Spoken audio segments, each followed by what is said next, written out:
नमो नारायणाय। कार्तिक मास की आप सभी को हार्दिक शुभकामनाएं।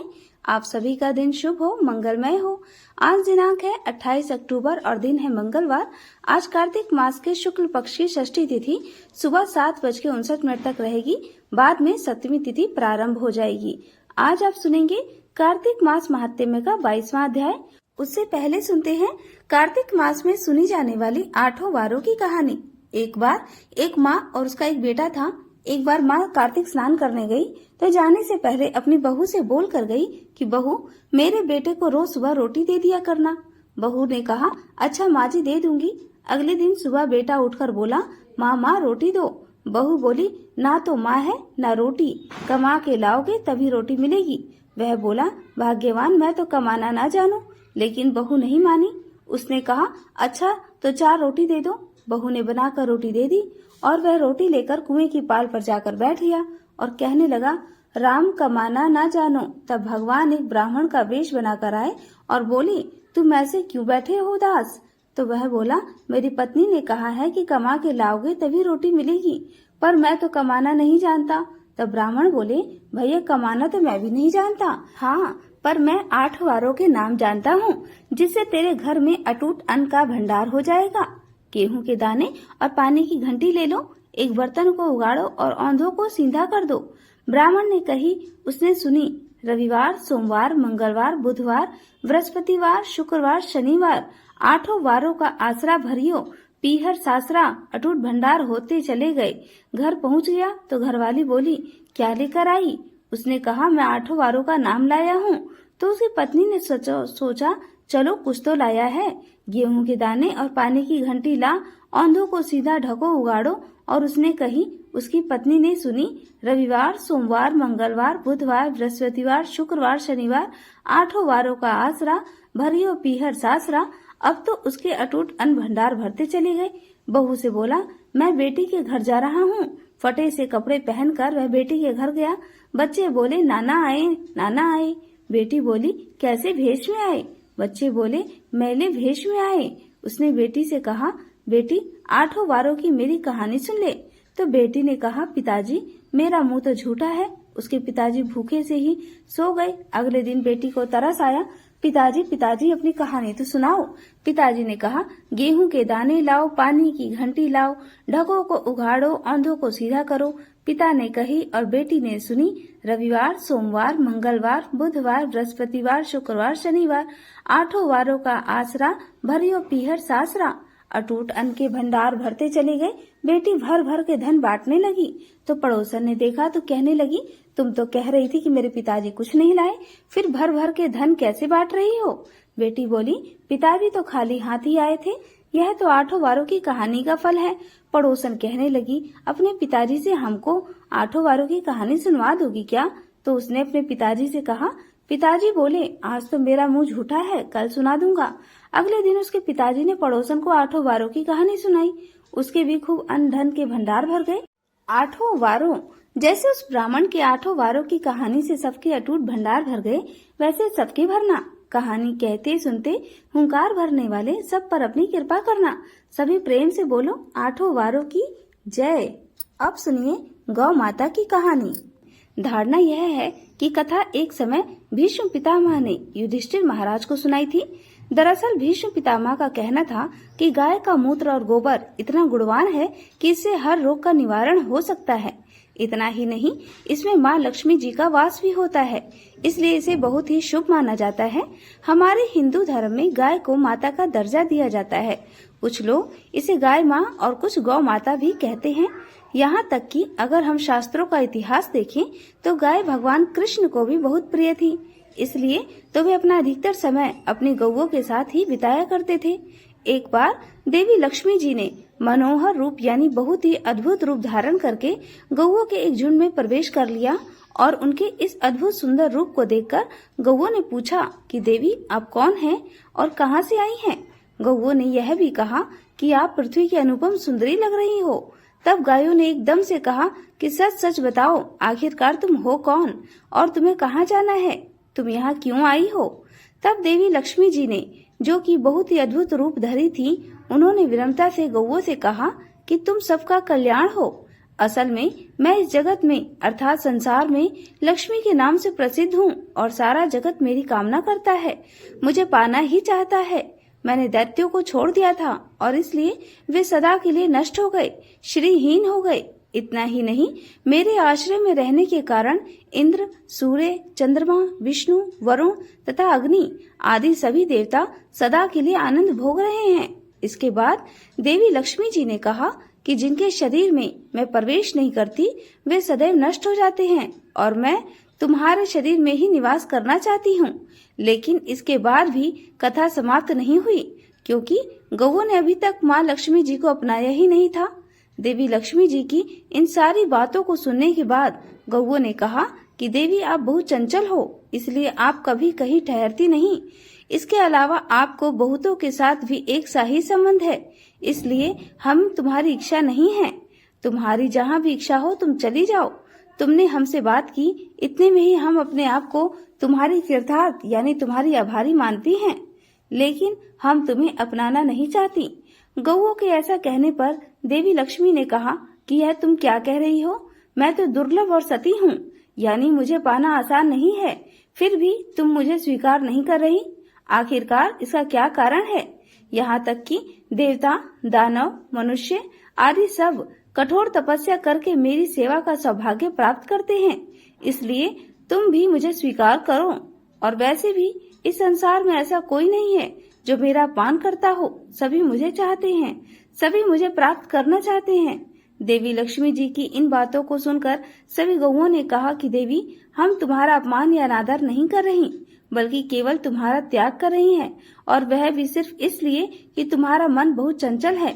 तुम कहीं भी जम कर नहीं रहती, यानी एक स्थान पर नहीं ठहरती, इसलिए अब बातचीत करने से कोई लाभ नहीं, इसलिए तुम यहाँ जहाँ जाना चाहती हो जा सकती हो। इस तरह से गौओं ने भी माँ लक्ष्मी जी का त्याग कर दिया, क्योंकि गौओं को पता था कि लक्ष्मी जी कभी किसी एक के पास नहीं रहती, बल्कि पूरे संसार में घूमती रहती हैं। फिर भी माँ लक्ष्मी जी ने हार नहीं मानी और इतना सब होने के बाद भी अपनी बात जारी रखी। आखिरकार देवी लक्ष्मी जी ने कहा, गौओं, तुम दूसरों का आदर लेने वाली हो, और अगर तुमने मुझे ही त्याग दिया तो सारे जगत में मेरा अनादर होने लगेगा, इसलिए तुम मुझ पर भी अपनी कृपा करो। मैं तो तुम सबसे केवल सम्मान ही चाहती हूँ। तुम लोग सदा सबका कल्याण करने वाली पवित्र और सौभाग्यवती हो, तो मुझे भी बस आज्ञा दो कि मैं तुम्हारे शरीर के किस अंग में, किस भाग में निवास करूं। देवी लक्ष्मी जी के इस तरह आग्रह करने पर गौओं ने सोचा कि हर कोई तो देवी लक्ष्मी जी की कामना करता है, उन्हें प्राप्त करना चाहता है, और यह हमारी कामना कर रही है, तो गौओं का मन भी बदल गया। तब गौओं ने कहा, हे यशस्विनी, हमें तुम्हारा सम्मान अवश्य ही करना चाहिए, इसलिए अब तुम हमारे गोबर और मूत्र में निवास करो, क्योंकि हमारी यह दोनों वस्तुएं ही परम पवित्र हैं। तब माँ लक्ष्मी जी ने कहा, धन्यवाद और धन्य भाग मेरे, जो तुम लोगों ने मुझ पर अनुग्रह किया, यानी मेरे प्रति इतनी कृपा दिखाई। अब तो मैं ऐसा अवश्य ही करूंगी। मैं सदैव तुम्हारे गोबर और मूत्र में ही निवास करूंगी। सुखदायिनी गौ अर्थात सुख देने वाली गौ, तुमने मेरा मान रख लिया, इसलिए तुम्हारा भी कल्याण हो। बस यही कारण है कि गौ माता की दोनों वस्तुओं को लक्ष्मी जी का ही रूप समझा जाता है। पद्म पुराण के अनुसार गाय के मुख में चारों वेदों का निवास है। उनके सींगों में भगवान शंकर और भगवान विष्णु सदा विराजमान रहते हैं। गाय के उदर में कार्तिकेय, मस्तक में ब्रह्मा जी, ललाट में रुद्र, सींगों के अग्रभाग में इंद्र, दोनों कानों में अश्विनी कुमार, नेत्रों में सूर्य और चंद्र, दांतों में गरुण, जिह्वा में सरस्वती, अपान में सारे तीर्थ, मूत्र स्थान में गंगा जी, रोमकूपों में ऋषिगण, पृष्ठ भाग में यमराज, दक्षिण पार्श्व में वरुण और कुबेर, वाम पार्श्व में महाबल यक्ष, मुख के भीतर गंधर्व, नासिका के अग्र भाग में सर्प, खुरों के पिछले भाग में अप्सराएं स्थित हैं। भविष्य पुराण, स्कंद पुराण, ब्रह्मांड पुराण, महाभारत में भी गौ के अंग प्रत्यंग में देवी देवताओं की स्थिति का वर्णन मिलता है। गौओं का समूह जहाँ बैठकर आराम से सांस लेता है, उस स्थान की न केवल शोभा बढ़ती है, बल्कि वहाँ का सारा पाप ही नष्ट हो जाता है। तीर्थों में स्नान दान करने से, ब्राह्मणों को भोजन कराने से, व्रत और उपवास और जप तप और हवन यज्ञ करने से जो पुण्य मिलता है, वही पुण्य गौ को चारा या हरी घास खिलाने से प्राप्त हो जाता है। कहते हैं कि जो मनुष्य प्रातःकाल स्नान करके गौ को स्पर्श करता है वह समस्त पापों से मुक्त हो जाता है। संसार के सबसे प्राचीन ग्रंथ वेद हैं और वेदों में भी गाय की महत्ता और उसके अंग प्रत्यंग में दिव्य शक्तियां होने का वर्णन मिलता है। गाय के गोबर में लक्ष्मी, गोमूत्र में भवानी, चरणों के अग्रभाग में आकाशचारी देवता, रंभाने की आवाज में प्रजापति और थनों में समुद्र प्रतिष्ठित माने गए हैं। मान्यता है कि गौ के पैरों में लगी हुई मिट्टी का तिलक करने से तीर्थ स्थान का पुण्य मिलता है। यानी सनातन धर्म में गौ को दूध देने वाला एक निरा पशु न मानकर सदा से ही उसे देवी देवताओं की प्रतिनिधि माना गया है। इसलिए गाय को गौ माता कहते हैं। किसी भी शुभ अवसर पर गौ माता की इस कहानी को सुनने से हजारों तीर्थों में स्नान करने का और जीवन भर किए गए समस्त पुण्य कर्मों का पुण्य एक ही क्षण में प्राप्त हो जाता है। यह थी गौ माता की कहानी। प्रेम से बोलिए गौ माता की जय। अब आप सुनिए एक बूढ़ी महिला और गणेश भगवान की कहानी और एक गौ माता की कहानी। प्राचीन कथा के अनुसार एक बार एक नगर में एक वृद्धा रहा करती थी। वह रविवार को नियम से घर आंगन को गोबर से लीप कर फिर भोजन तैयार करती और फिर सूर्यदेव को भोग लगाने के बाद ही खुद भोजन किया करती। ऐसा व्रत करने से उनका घर धन धान्य से भरा रहता था। हरि की कृपा से घर में किसी प्रकार का कोई दुख नहीं होता था। घर में सब कुछ आनंद मंगल था। इसी तरह कुछ दिन बीत जाने पर वह पड़ोसन जिसकी गाय का गोबर वह वृद्धा लाया करती थी, वह विचार करने लगी कि यह बूढ़ी माई हमेशा मेरी गाय का गोबर ले जाती है। यह सोचकर एक दिन उसने अपनी गाय को घर के अंदर बांध दिया। फिर तो वह हर दिन ही अपनी गाय को घर के भीतर बांधना शुरू करने लगी। इधर गोबर न मिलने पर बूढ़ी माई रविवार के दिन अपने घर को लीप नहीं पाई। इसलिए न उन्होंने भोजन बनाया, न भगवान को भोग लगाया और न ही खुद भोजन किया। इस तरह उन्होंने निराहार व्रत किया। सुबह से शाम, शाम से रात हो गई और वह बूढ़ी माई भूखी ही सो गई। फिर रात में भगवान ने उन्हें स्वप्न दर्शन दिए और भोजन न बनाने और भोग न लगाने का कारण पूछा। तब बूढ़ी माई ने सूर्यदेव को बताया कि गोबर न मिलने के कारण आज वह भोजन नहीं बना सकी। तब भगवान भास्कर ने कहा कि माता, हम तुमको ऐसी गाय देंगे जिससे सभी इच्छाएं पूर्ण हो जाएंगी, क्योंकि तुम हमेशा रविवार को गोबर से लीप कर फिर भोजन बनाती हो, भोग लगा कर ही खुद भोजन करती हो। इसलिए मैं आपसे प्रसन्न होकर आपको वरदान देता हूँ। तब सपने में भगवान का यह वरदान पाकर जब बूढ़ी माई की आंख खुली तो देखा कि आंगन में तो एक बहुत सुंदर गाय और बछड़ा बंधे हुए हैं। गाय और बछड़े को देखकर वह खुश हो गई और घर के बाहर बांधकर उन्हें खाने को चारा डाल दिया। इधर जब पड़ोसन ने बूढ़ी माई के घर के बाहर सुंदर गाय और बछड़े को देखा तो ईर्ष्या से प्रेरित होकर उसका हृदय जल उठा। और जब उसने देखा कि गाय ने तो सोने का गोबर दिया है, तो वह गाय का सोने का गोबर उठाकर ले गई और अपनी गाय के साधारण गोबर को उसकी जगह रख दिया। वह रोजाना ऐसे ही करती रही और इधर सीधी सादी बुढ़िया माई के कानों कान इसकी खबर तक नहीं होने दी। एक दिन सर्वव्यापी ईश्वर ने सोचा कि चालाक पड़ोसन की वजह से वृद्धा ठगी जा रही है। तब एक शाम उन्होंने अपनी माया से बड़ी जोर की आंधी ला दी। आंधी के डर से वृद्धा ने अपनी गाय को घर के भीतर बांध दिया। जब गाय ने गोबर दिया तो वह हैरान रह गई। फिर तो वह रोजाना अपनी गाय को घर के भीतर ही बांधने लगी। उधर पड़ोसन ने देखा कि गौ घर के अंदर बंधने लगी है, तो वह सोने का गोबर उठाने में कामयाब नहीं हो पा रही है। तो कुछ उपाय न देखकर एक दिन पड़ोसन ने राजा के महल में जाकर सारी बात बता दी। पड़ोसन ने राजा से कहा, महाराज, मेरे पड़ोस में एक वृद्धा के पास ऐसी गाय है जो आप जैसे राजाओं के ही योग्य है और वह गाय रोजाना सोने का गोबर देती है। आप सोने से प्रजा का पालन कीजिए। वृद्धा भला उस सोने का क्या करेगी? राजा ने यह बात सुनी तो सुनकर अपने दूतों को वृद्धा के घर जाकर गाय लाने की आज्ञा दी। वृद्धा सुबह सुबह ईश्वर को भोग लगाकर भोजन ग्रहण करने ही जा रही थी, तभी राजा के सेवक गाय को खोल कर ले गए। यह देखकर वह बहुत रोई, चिल्लाई, लेकिन कर्मचारियों ने एक ना सुनी। उस दिन फिर वृद्धा गाय के वियोग में भोजन न कर पाई और रात भर रो रोकर भगवान से गाय को पुनः पाने की प्रार्थना करती रही। वहीं दूसरी ओर राजा गाय को देखकर बहुत प्रसन्न हुआ। सुबह जैसे ही उठा तो देखा सारा महल गोबर से भरा है। राजा यह देखकर घबरा गया। भगवान ने रात में राजा को स्वप्न कहा, हे राजा, गाय वृद्धा को लौटा दे, नहीं तो तेरी भलाई नहीं है। रविवार के व्रत से प्रसन्न होकर मैंने उस वृद्धा को यह गाय दी थी। सुबह होते ही राजा ने वृद्धा को बुलाकर बहुत सारा धन देकर सम्मानित सहित गाय और बछड़ा उसे वापस कर दिया। इसके साथ ही पड़ोसन को बुलाकर उचित दंड भी दिया। ऐसा करने से राजा के महल की गंदगी दूर हो गई और उस राजा ने नगरवासियों को आदेश दिया कि अपनी समस्त कामनाओं की पूर्ति के लिए वे सभी रविवार का व्रत रखें।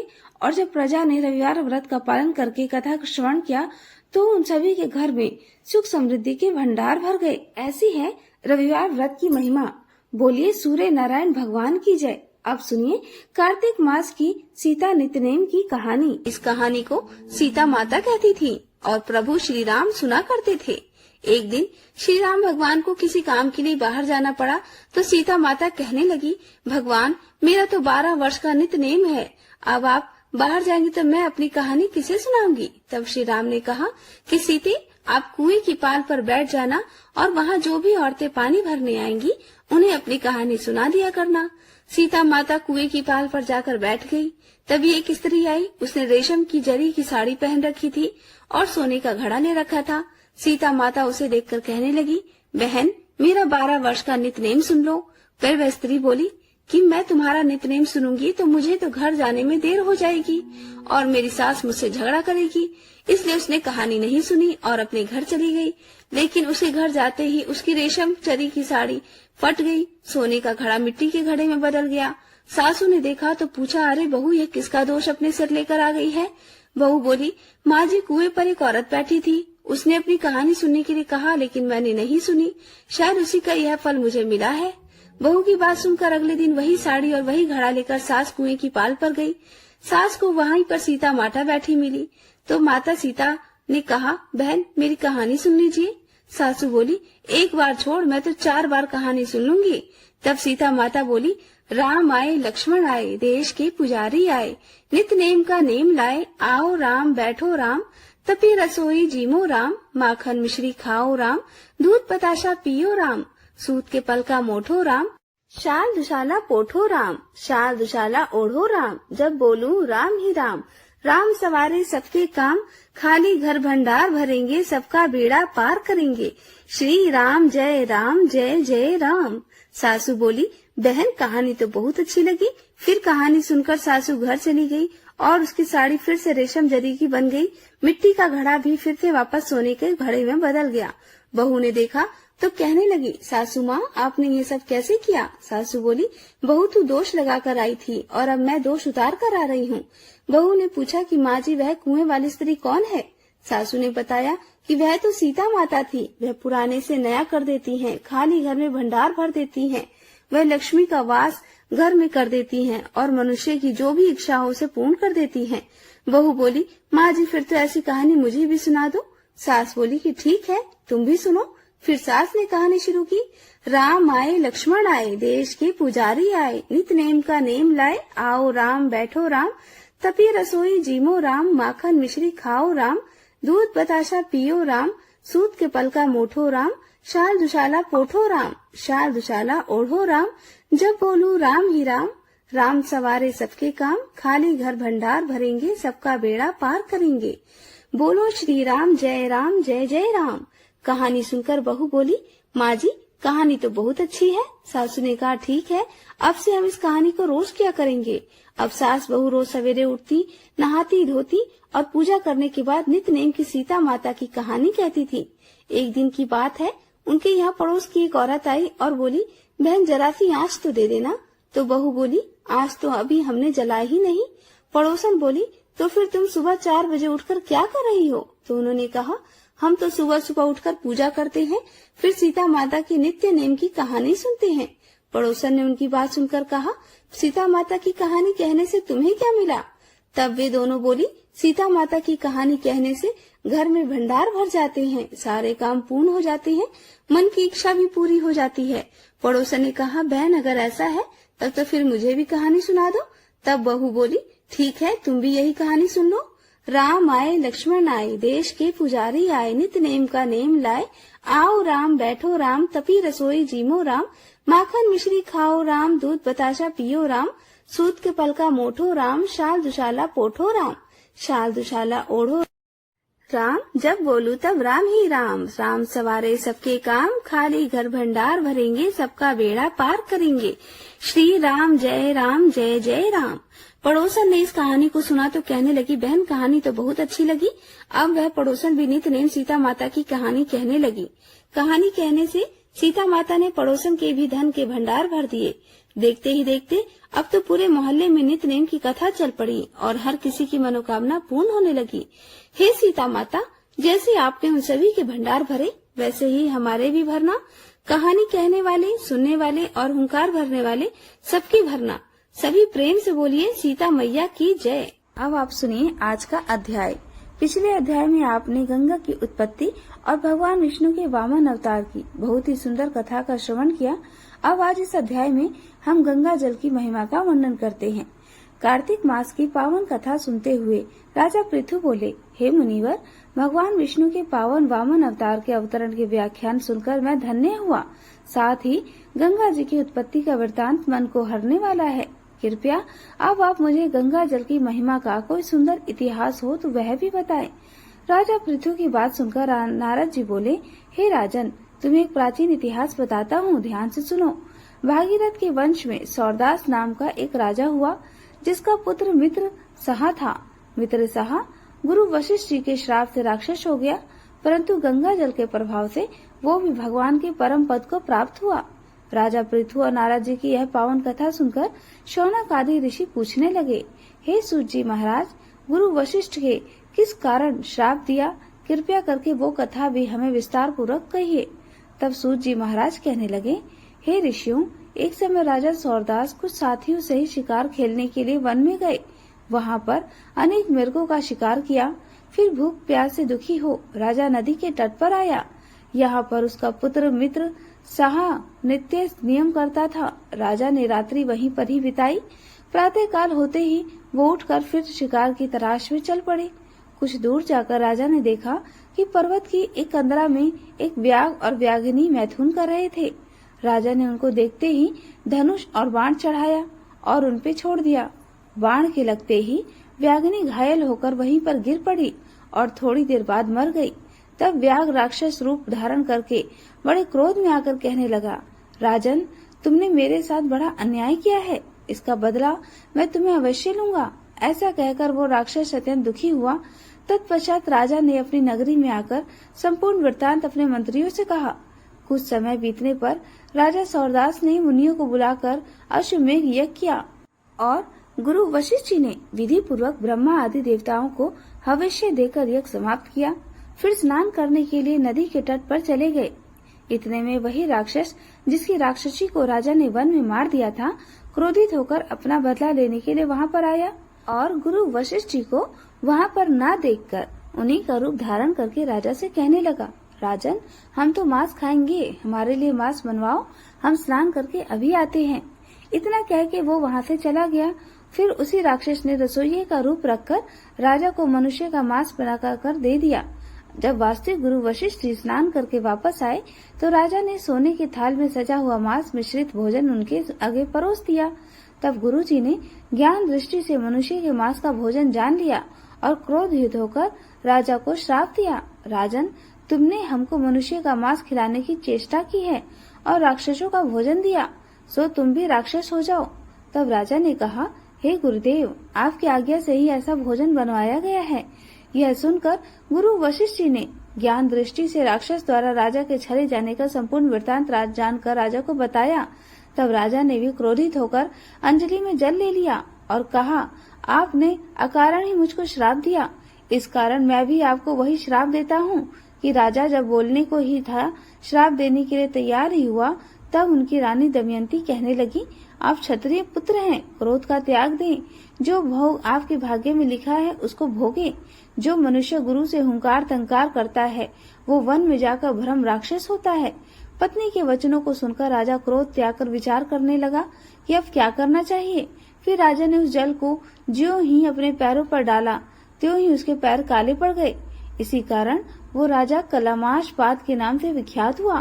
तत्पश्चात राजा गुरु जी के चरणों में गिर पड़ा और क्षमा मांगने लगा। तब वशिष्ठ जी ने कहा, यह पाप तुमसे अनजाने में हुआ है, इसलिए इसके श्राप का प्रभाव केवल 12 वर्ष तक रहेगा। इसके बाद तुम अपने असली रूप में आ जाओगे और अनेक वर्षों तक राज्य भोग कर गंगा जल के प्रभाव से ज्ञान प्राप्त करोगे। तब भगवान विष्णु की सेवा करते हुए अंतकाल में परम शांति को प्राप्त हो जाओगे।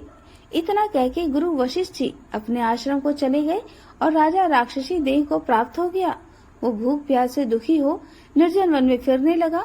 वहाँ से वह अनेक कष्टों को सहन करता हुआ नर्मदा नदी के तट पर आया, जहाँ वो पशु पक्षी मनुष्य सर्प आदि खाकर विचरण करने लगा। संयोगवश एक दिन नर्मदा नदी के तट पर पत्नी सहित स्नान करते हुए एक मुनि को देखा। भूख से पीड़ित होने पर जैसे व्याघ्र मिर्ग को पकड़ लेता है, उसी तरह उसने मुनि को पकड़ लिया। उसकी पत्नी ने जब अपने पति को राक्षस के हाथों में देखा तो वह राक्षस देहधारी राजा के आगे हाथ जोड़कर विनय पूर्वक बोली, आप मेरे पति को मत मारो। आप वास्तव में राक्षस नहीं वरन सूर्य कुल में उत्पन्न मित्र साहा नामक राजा हो। मेरा पुत्र अभी बालक है, अतः मैं बिना पति के इस वन में कैसे निर्वाह करूंगी। तुम मेरे पति को प्राणदान दे दो। प्राणदान के समय अन्य कोई दान नहीं है। उस स्त्री की इस प्रार्थना का राक्षस पर कोई प्रभाव नहीं पड़ा और जैसे व्याघ्र एक मिर्ग के बच्चे को पकड़ के खा जाता है, वैसे ही उस मुनि को, जो उस समय अपनी पत्नी के साथ मैथुन कर्म कर रहा था, पकड़कर खा गया। तब मुनि की पत्नी ने उसे श्राप दिया, मैथुन करते समय तुमने मेरे पति को मारा है, इसलिए तुम भी जब मैथुन करोगे तो मृत्यु को प्राप्त हो जाओगे और पुनः राक्षस देह धारण करोगे। यह दो श्राप सुनकर राजा देहधारी राक्षस क्रोध में आकर कहने लगा, हे दुष्टी, तुमने एक अपराध के बदले में दो श्राप दिए हैं, अतः तुम भी पिशाचनी होकर इस वन में फिरती रहोगी। इस कारण वो स्त्री भी पिशाचनी बन गई और भूख प्यास से दुखी होकर उस वन में फिरने लगी।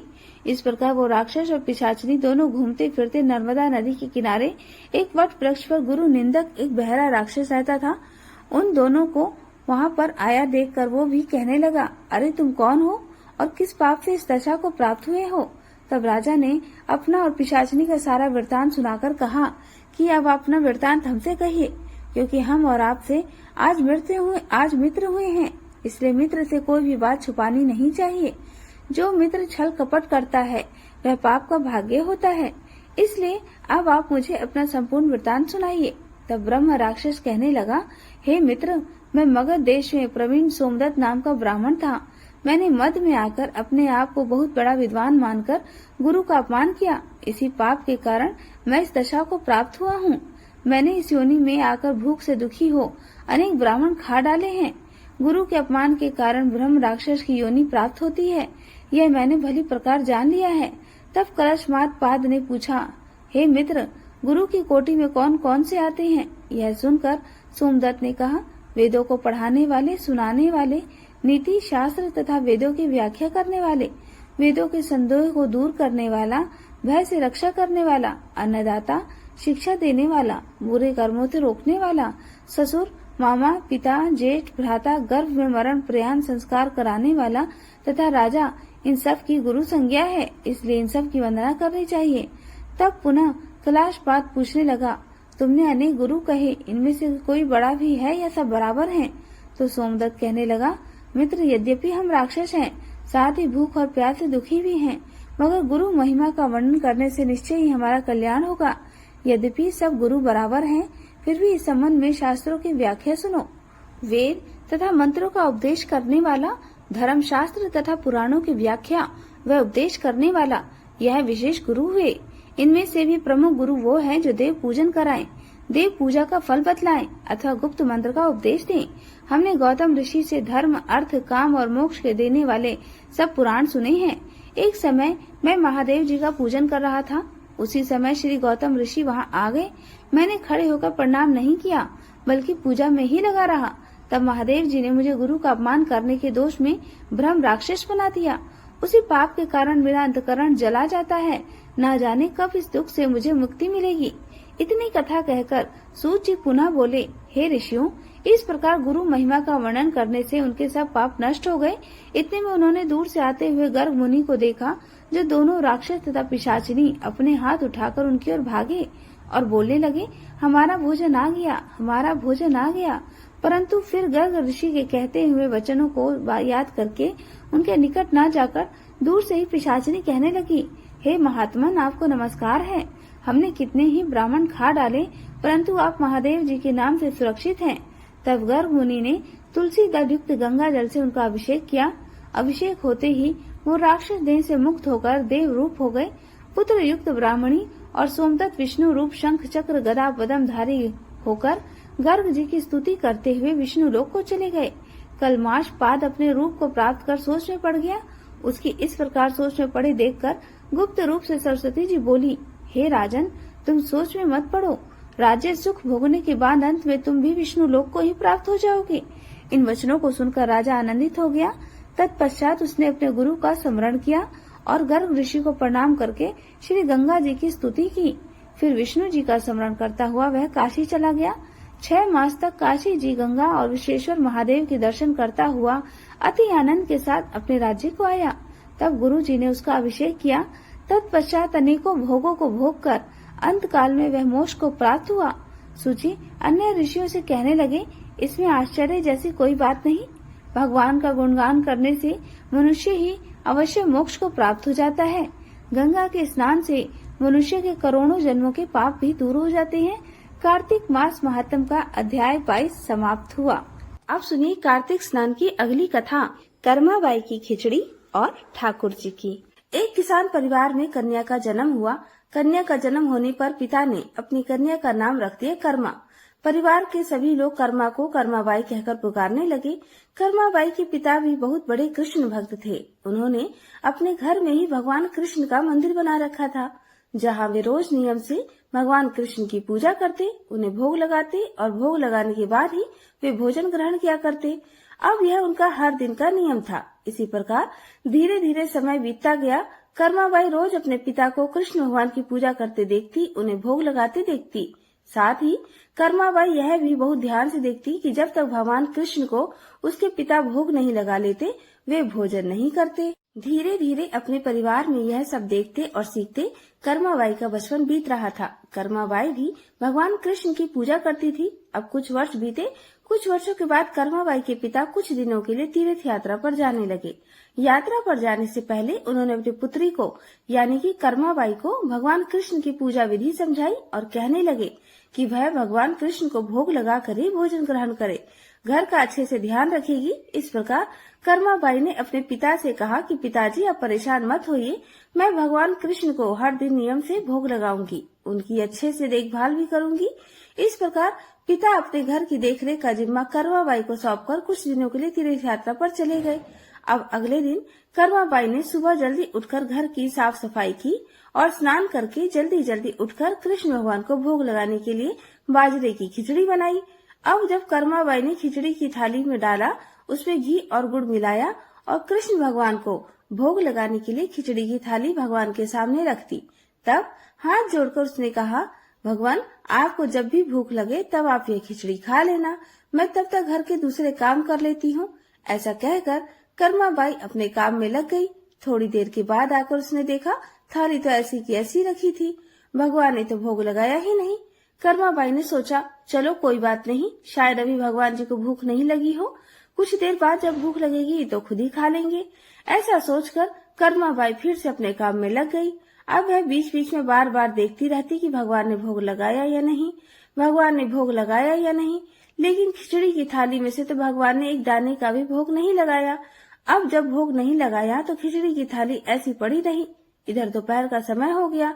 अब कर्माबाई को चिंता होने लगी कि भगवान ने आज भोग क्यों नहीं लगाया, क्या खिचड़ी अच्छी नहीं बनी या उसमें घी और गुड़ की कमी रह गई। ऐसा सोचकर कर्माबाई ने रसोई घर में से थोड़ा सा घी और गुड़ निकाला, उसे खिचड़ी में मिला दिया। अब थाली लेकर भगवान के सामने वह खुद बैठ गई और भगवान कृष्ण से भोग लगाने के लिए विनती करने लगी। लेकिन भगवान जी थे कि भोग लगाने के लिए तैयार ही नहीं थे। कर्माबाई ने भी सुबह से अब तक भोजन नहीं किया था, क्योंकि वह अपने बचपन से ही देखती आई थी कि उसके पिताजी तब तक भोजन नहीं ग्रहण करते जब तक कि वह भगवान का भोग न लगा ले। तब कर्माबाई ने भगवान से कहा कि भगवान, अब तो आप भोग लगा लीजिए, मैंने आपकी पूजा की और आपके भोग की जिम्मेदारी पिताजी मुझे देकर गए हैं। अगर आप पिताजी का इंतजार कर रहे हैं तब तो आपको आज के दिन भूखा ही रहना पड़ेगा, क्योंकि पिताजी तो तीर्थ यात्रा पर गए हैं, बहुत दिनों के बाद वापस आएंगे। इसलिए हे कृष्ण भगवान, आप भोग लगा लीजिए, नहीं तो मुझे भी भूखा रहना पड़ेगा, क्योंकि पिताजी तो तीर्थ यात्रा पर गए हैं और कुछ दिनों के बाद ही वापस आएंगे। तब तक आपको मेरे हाथ से बना हुआ भोजन ही करना पड़ेगा। भगवान जी, मुझे अच्छे से व्यंजन बनाने नहीं आते, ना ही मैं स्वादिष्ट भोजन बना पाती हूँ, ना ही मुझे विधि विधान से पूजा पाठ करना आता है। मुझे तो बस ये बाजरे की खिचड़ी और रूखी सूखी सब्जी रोटी बनानी आती है। आपको तो भगवान जी बस इसी से गुजारा करना पड़ेगा। और खिचड़ी की थाली की तरफ इशारा करते हुए कर्माबाई भगवान कृष्ण से हाथ जोड़कर कहने लगी, हे भगवान, अब तो आपको मैंने इस खिचड़ी में और ज्यादा घी और गुड़ डालकर दे दिया है, अब तो भोग लगा लीजिए। इस प्रकार कर्माबाई बार बार भगवान से भोग लगाने की विनती करती लगी, लेकिन भगवान जी ने फिर भी भोग नहीं लगाया। समय बीतता जा रहा था। कर्माबाई को भगवान की चिंता थी। तब कर्माबाई ने भगवान से कहा, ठीक है भगवान, जब तक आप भोग नहीं लगाएंगे मैं कुछ नहीं खाऊंगी। अब आप भूखे रहिए और मैं भी भूखी रहूंगी। ऐसा कहकर कर्माबाई भगवान से नाराज होकर बैठ गई। दोपहर बीती, शाम होने को आई, लेकिन भगवान की तरह कर्माबाई ने भी कुछ नहीं खाया। कर्माबाई भूखी प्यासी बैठी रही। आखिरकार कर्माबाई की जिद देखकर भगवान की मूर्ति से आवाज आई, अरे कर्माबाई, तुमने तो पर्दा किया ही नहीं, मैं ऐसे कैसे भोग लगा लूं? यह बात सुनकर कर्माबाई ने तुरंत अपनी चुनरी का पर्दा कर दिया। फिर उसी की छाया में भगवान कृष्ण ने बाजरे की खिचड़ी का भोग लगा लिया और देखते ही देखते पूरी थाली खाली हो गई। यह देखकर कर्माबाई भगवान से कहने लगी, हे प्रभु, बस इतनी सी बात थी तो पहले ही बता देते, सारा दिन खुद भी भूखे रहे और मुझे भी भूखा रखा। इसके बाद भगवान को भोग लगाकर कर्माबाई ने भी भोजन ग्रहण किया। अब कर्माबाई का रोज का यह नियम बन गया। कर्माबाई रोज सुबह जल्दी उठकर सबसे पहले भगवान के लिए भोज बनाती और भोग की थाली भगवान के सामने रखकर पर्दा लगाकर बैठ जाती और थोड़ी देर बाद देखती तो थाली पूरी की पूरी खाली मिलती। यह देखकर कर्मा बहुत खुश हो जाती और खुशी खुशी करके बाकी काम निपटाने लगती। कर्माबाई का यह विश्वास था कि भगवान को सुबह जल्दी ही भूख लग जाती है, इसलिए तो वह सुबह सवेरे जल्दी उठकर बाकी काम करे बिना सबसे पहले भगवान के लिए भोजन बनाती और बड़े प्रेम से भगवान को भोजन खिलाती थी। और जब भगवान भोजन कर लेते तब निश्चिंत होकर स्नान आदि का काम करती और घर के दूसरे बाकी काम करती। अब यही क्रम कई दिनों तक चलता रहा। कुछ दिनों के बाद कर्माबाई के पिता तीर्थ यात्रा पूरी करके घर वापस लौट आए। पिता के वापस आने पर कर्माबाई ने उन्हें बताया कि पहले दिन जब उसने भगवान कृष्ण को भोग लगाया था तो कैसे भगवान ने उसे पूरे दिन नखरे दिखाए थे, सारा दिन खुद भी भूखे रहे और मुझे भी भूखा रखा। तब शाम को जाकर कहीं उन्होंने खिचड़ी खाई। अब तो भगवान कृष्ण सुबह सवेरे जल्दी भोग लगा लेते हैं और देखते ही देखते पूरी थाली भी साफ कर देते हैं। यह बात सुनकर कर्माबाई के पिता हैरान रह गए और कृष्ण भक्त पिता को अपनी पुत्री की सरल प्रेम भक्ति और भगवान श्री कृष्ण की कृपा को समझते बिल्कुल देर नहीं लगी। अब कर्मा के पिताजी सोचने लगे कि जिस भगवान को प्राप्त करने की इच्छा से वे तीर्थ यात्रा करने गए थे, वह भगवान तो साक्षात उनके घर में ही विराजमान है और उन्हीं की पुत्री के हाथों से रोज भोग भी लगाते हैं। मन में ऐसा सोचकर वे कर्माबाई को अपनी पुत्री के रूप में प्राप्त करके अपने बाप को धन्य समझने लगे। उन्होंने कर्माबाई से कहा, बेटी, आज से तुम ही भगवान की सेवा करना और रोज भगवान को अपने हाथों से ही भोग लगाना। पिताजी की बात सुनकर कर्माबाई बहुत खुश हो गई और रोज इसी प्रकार से सुबह जल्दी उठकर बहुत प्रेम भाव से भगवान कृष्ण को भोग लगाने लगी। इस प्रकार यह उसका रोज का नियम बन गया। अब कुछ वर्षों के बाद कर्मा जी के पिता की मृत्यु हो गई। अब कर्मा अपने घर में अकेली रह गई, इसलिए कर्मा का घर में बिल्कुल मन नहीं लगता था। फिर एक दिन कर्मा ने अपने घर से कुछ जरूरी कपड़े लिए और भगवान कृष्ण की मूर्ति लेकर अपने गांव को छोड़कर तीर्थ यात्रा पर निकल पड़ी। तीर्थ यात्रा पर अलग अलग तीर्थों के दर्शन करते करते कर्माबाई उड़ीसा के जगन्नाथपुरी पहुंच गई और जगन्नाथपुरी में ही कर्माबाई ने निवास करने का निश्चय कर लिया। जगन्नाथपुरी में ही कर्माबाई ने छोटी सी कुटिया बना ली और उसी में रहने लगी। अब कर्माबाई रोज सवेरे अपने नियम के अनुसार जल्दी उठकर भगवान श्री कृष्ण के लिए बड़े प्रेम से खिचड़ी बनाती और भगवान की थाली में भोग लगाती। कुछ देर में भगवान खिचड़ी खा लेते। जब थाली साफ हो जाती तब कहीं जाकर कर्माबाई अपने सारे बाकी के काम करती, तब स्नान करती और बाकी कामों में लग जाती। इस प्रकार यह क्रम निरंतर चलता रहा। कई वर्षों तक यही क्रम चलता रहा। एक दिन कर्माबाई के भगवान श्री कृष्ण को भोग लगाने के बाद एक छोटा सा बालक उनके पास आया और उनसे कहने लगा, माँ जी, मुझे बहुत भूख लगी है, कुछ खाने को मिलेगा? कर्माबाई कहने लगी, हाँ बेटा, बिल्कुल, मैंने अभी अभी तो खिचड़ी बनाई है, आजा बैठ जा, तू भी खिचड़ी खा ले।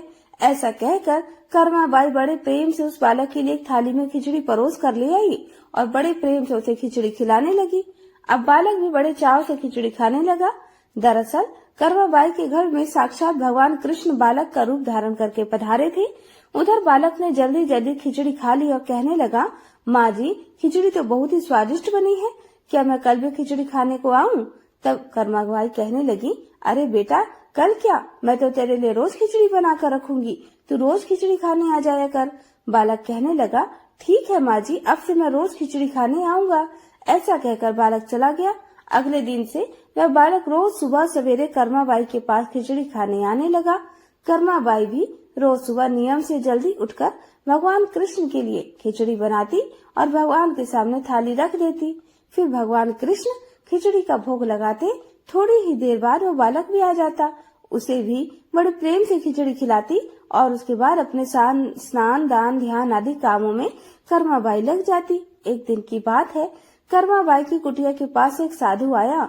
बातों ही बातों में उसे पता चला कि कर्माबाई बिना स्नान ध्यान किए और बिना चूल्हा चौका किए भगवान कृष्ण के लिए खिचड़ी बनाती है और भोग लगाती है। तब उसने कर्माबाई के पास जाकर कहा कि स्नान किए बिना भगवान की पूजा करने और भोग लगाने से बड़ा भारी पाप लगता है। इसलिए उसने कर्माबाई को स्नान करके पूरी विधि विधान से पूजा करके भोग लगाने को कहा।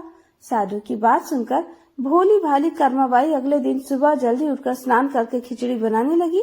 फिर पूरे विधि विधान से पूजा करके भोग लगाने लगी। लेकिन यह सब करने में कर्माबाई को बहुत देर लग जाती। अब वो बालक तो रोज सुबह अपने समय से आ जाता और कर्मा से कहता, माँ जी, मुझे भूख लगी है, जल्दी से खिचड़ी तो दे दो, माँ जल्दी करो और जल्दी। तब कर्माबाई से कहने लगती, थोड़ी देर रुक जाओ बेटा, अभी देती हूँ, बस थोड़ी देर और। जब कर्मा भगवान श्री कृष्ण को भोग लगाकर बालक को खिचड़ी खाने को देती तो बालक उसे बहुत जल्दी से खाकर हाथ मुंह साफ किए बिना ही जल्दी से खाकर उठकर भाग जाता। अब कुछ दिनों तक यही क्रम चलता रहा और इन्हीं दिनों में भगवान श्री जगन्नाथ के मंदिर में सुबह के समय मूर्ति के मुख पर खिचड़ी लगी हुई मिलती। यह देखकर मंदिर में सेवा करने वाले पुजारी, जो स्वयं बहुत बड़े कृष्ण भक्त थे, वे सोचते, आजकल यह भगवान के मुख पर खिचड़ी कैसे लग जाती है, हम तो कभी खिचड़ी का भोग ही नहीं लगाते, फिर यह खिचड़ी आती कहाँ से है। फिर कुछ दिनों बाद लगातार भगवान के मुख पर लगी खिचड़ी को देखने के बाद पुजारी जी इसे भगवान की लीला मानते हैं और समझ जाते हैं कि भगवान रोज कहीं से खिचड़ी खाकर आते हैं। भगवान की लीला को समझकर वह मन ही मन भगवान से पूछते हैं कि हे प्रभु, कहाँ से खिचड़ी खाकर आते हो, जरा हमें भी तो बताओ। फिर उसी रात भगवान ने पुजारी को सपने में दर्शन दिए और कहने लगे, मेरी एक भक्त है कर्माबाई, जो जगन्नाथपुरी में ही रहती है। वह रोज सुबह सवेरे मेरे लिए बाजरे की खिचड़ी बनाती और बड़े प्रेम से मुझे भोग लगाती है और मैं भी रोज सवेरे सवेरे जल्दी जल्दी कर्माबाई के पास खिचड़ी खाने पहुंच जाता हूँ। मुझे उसके हाथ की बनी खिचड़ी बहुत पसंद है। परंतु कुछ दिन पहले कर्माबाई के पास एक साधु आया था और उसे स्नान ध्यान करके विधि विधान से पूजा करके भोग लगाने को कह गया। इसलिए आजकल कर्माबाई विधि विधान से पूजा करने के बाद ही भोग लगाती है और उसके बाद मुझे खिचड़ी मिलती है। लेकिन यह सब काम करने में उसे बहुत देर हो जाती है और तब तक मुझे खिचड़ी खाने का इंतजार करना पड़ता है और भूख भी बर्दाश्त करनी पड़ती है। और अब जब तक मैं कर्माबाई के घर में खिचड़ी खाता हूँ तब तक यहाँ मंदिर में भक्त जन आने लगते हैं। इसलिए आजकल मुझे खिचड़ी खाकर मुंह हाथ धोए बिना ही झूठे मुंह भाग कर आना पड़ता है। स्वप्न दर्शन पाकर पुजारी ने अगले दिन उस साधु की खोज कराई और साधु को बुलाकर उसे सारी बात बता दी। पुजारी से यह सब बातें जानकर वह साधु घबराने लगा।